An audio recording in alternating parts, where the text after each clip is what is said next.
जिंदगी में अगर हौसला हो, अगर इरादे बुलंद हों और अगर इंसान अपने सपनों को सच करने का जुनून रखे, तो कोई भी मंजिल नामुमकिन नहीं होती। इतिहास की किताबें हमें यही सिखाती हैं कि सच्चे योद्धा कभी हार नहीं मानते।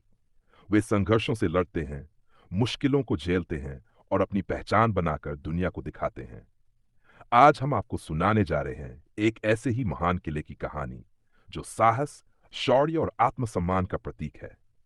यह है राजस्थान की धरती पर स्थित जोधपुर का मेहरानगढ़ किला। वीडियो शुरू करने से पहले आपसे एक छोटी सी गुजारिश है। अगर आपको हमारी कहानियां पसंद आती हैं, तो चैनल को जरूर सब्सक्राइब करें।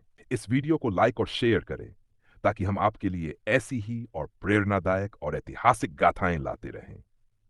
राजस्थान की रेतीली धरती पर खड़ा यह किला केवल पत्थरों का ढेर नहीं है। ये उन वीर राजपूत योद्धाओं की याद दिलाता है, जिन्होंने अपने आत्मसम्मान और धर्म की रक्षा के लिए अपनी जान की बाजी लगा दी। ये किला हमें बताता है कि इंसान अगर चाहे, तो रेगिस्तान की तपती धूप और कठिन परिस्थितियों के बीच भी अपने सपनों को हकीकत में बदल सकता है। कहानी शुरू होती है लगभग 15वीं शताब्दी से। उस समय मारवाड़ पर राव जोधा का शासन था। मंडोर उनकी राजधानी थी, लेकिन डोर की स्थिति सुरक्षित नहीं थी। दुश्मनों के लगातार आक्रमण और रणनीतिक दृष्टि से कमजोर स्थान होने के कारण राव जोधा ने निश्चय किया कि एक नई राजधानी बसाई जाए। उन्होंने अपनी नजरें एक ऊंची चट्टानी पहाड़ी पर डाली, जो जोधपुर क्षेत्र में स्थित थी। यह स्थान मजबूत भी था और चारों ओर से सुरक्षित भी। राव जोधा ने सोचा कि अगर यहां एक विशाल किले का निर्माण किया जाए, तो आने वाली पीढ़ियों तक दुश्मन इसकी दीवारें तोड़ न पाएंगे। साल था 1455। राव जोधा ने इस पहाड़ी पर किले की नींव रखवाई। कहते हैं कि उस समय यहां एक साधु चिड़िया नाथ जी तपस्या कर रहे थे। जब उन्हें यहां से जाने के लिए कहा गया, तो वे नाराज होकर उन्होंने शाप दे दिया कि इस स्थान पर हमेशा पानी की कमी बनी रहेगी। राव जोधा ने उनसे क्षमा मांगी, लेकिन संत ने कहा कि शाप तो लग चुका है। तब राव जोधा ने इस दोष को दूर करने के लिए एक विशेष बलिदान करवाया। इतिहासकार बताते हैं कि राजिया भाटी नाम के व्यक्ति ने स्वयं को दीवार में चुनवा दिया, ताकि किले की रक्षा हो सके। उसकी याद में आज भी किले के भीतर एक छोटा सा स्मारक मौजूद है। यह घटना हमें यह सिखाती है कि बलिदान और त्याग के बिना कोई भी महान निर्माण पूरा नहीं होता। दोस्तों, अगर आपको यह कहानी रोचक लग रही है, तो अभी वीडियो को लाइक करना मत भूलिए और नीचे कमेंट में लिखिए कि आपको इतिहास की कौन सी कहानी सबसे ज्यादा प्रेरित करती है। अब किले के निर्माण की बात करें, तो यह कोई साधारण किला नहीं था। इसकी दीवारें 40 से भी अधिक फीट ऊंची और चौड़ी थीं।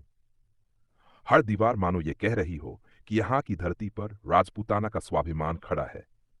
इस किले में 7 दरवाजे बनाए गए थे, जिनमें से हर दरवाजे का अपना एक महत्व था। उदाहरण के लिए जयपोल नाम का दरवाजा उस समय बनवाया गया जब मारवाड़ ने जय प्राप्त की। इसी तरह फतेहपोल नाम का दरवाजा विजय की स्मृति में बनवाया गया। मेहरागढ़ का मतलब होता है महान पर्वत, और सचमुच यह किला एक महान पर्वत की तरह आसमान को छूता दिखाई देता है।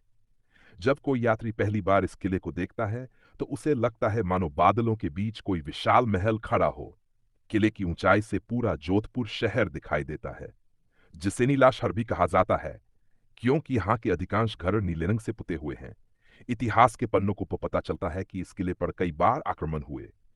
मुगलों ने भी इसे जीतने की कोशिश की और बाद में मराठों ने भी। लेकिन इस किले की दीवारों और यहाँ के वीर योद्धाओं ने हमेशा दुश्मनों को कड़ी चुनौती दी। यही कारण है कि किला आज भी मजबूती और साहस का प्रतीक माना जाता है। किले के भीतर कई सुंदर महल बने हैं, जैसे मोती महल, फूल महल और शीश महल। इन महलों की दीवारों पर की गई नक्काशी और चित्रकारी इतनी सुंदर है कि देखने वाला दंग रह जाता है। किले में बने संग्रहालय में आज भी प्राचीन हथियार, शाही पालकियां और राजसी वस्त्र सुरक्षित रखे गए हैं, जो उस समय की शान और वैभव को दर्शाते हैं। राजपूतों का जीवन केवल युद्ध तक सीमित नहीं था। वे कला, संस्कृति और धर्म के भी बड़े संरक्षक थे। यही कारण है कि मेहरानगढ़ किले में आपको युद्ध की गूंज के साथ साथ संगीत और भक्ति की ध्वनि भी सुनाई देती है। दोस्तों, अगर आप कभी राजस्थान जाएं, तो इस किले की यात्रा जरूर करें। जब आप इसकी विशाल दीवारों को देखेंगे, तो आपको लगेगा मानो हर पत्थर अपनी कहानी कह रहा है। और हाँ, अगर आप इस वीडियो को अब तक देख रहे हैं, तो इसका मतलब है कि आपको इतिहास से सच्चा लगाव है। तो आपसे निवेदन है कि चैनल को अभी सब्सक्राइब करें और इस वीडियो को अपने दोस्तों के साथ शेयर करें ताकि वे भी इस प्रेरणादायक कहानी को सुन सकें।